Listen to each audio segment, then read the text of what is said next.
কেনেকৈ সহজতে আমি দহি লগাব পাৰোঁ। এনেকৈ প্ৰথম ৰছীডাল মই এনেকৈ বেজীটোত ভৰাই লৈছোঁ। তাৰপাছত এনেকৈ নিৰ্দিষ্ট জোখত এনেকৈ খুচি লৈ এনেকৈ ভৰাই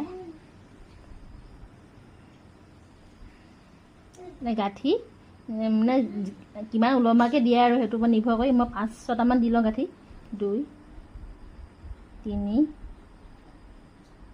4 5 6 এনেকৈ এয়া গাঁঠি 6টা দি ল'লোঁ এনেকৈ। তাৰপিছত আহে সূতাটো এনেকৈ মাজত দি কিমান দীঘলকৈ লগাই সেইটো আৰু এনেকৈ দি গাঁঠি 2টা দি দিলোঁ। এটা আৰু টানকৈ দিব লাগিব আৰু নহ'লে খোল খাই আহিব। 2টা দিলোঁ। তাৰপিছত এই সূতাডালৰ সৈতে এনেকৈ কৰি একেলগে মুঠি অকণ টানকৈ ধৰি ল'লোঁ। আগটো অকণমান এনেকৈ মিহি কৰি টানকৈ ধৰি ল'লোঁ। তাৰপিছত এইপিনে এনেকৈ পিছপিনে এনেকৈ বেজীটো নি এনেকৈ ইয়াত ভৰাই এনেকৈ পাক দি দিলোঁ। এনেকৈতো পাক দি দিলোঁ। সেই একেধৰণে আকৌ এটা দিলোঁ, 2টা দিম।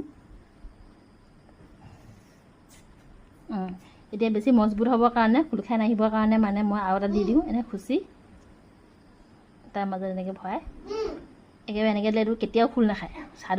চাদৰ পুৰণা হৈ গ'লেও গাঁঠি খোল খাই নাযায়। তাৰপাছত ধুনীয়াকৈ যিমানটো জোখত লাগে এনেকৈ কাটি দি দিলোঁ। এয়া মই লগাই আছোঁ। এখন লগালোঁ দেখাই দিওঁ কেনেকুৱা হৈছে জনাবচোন।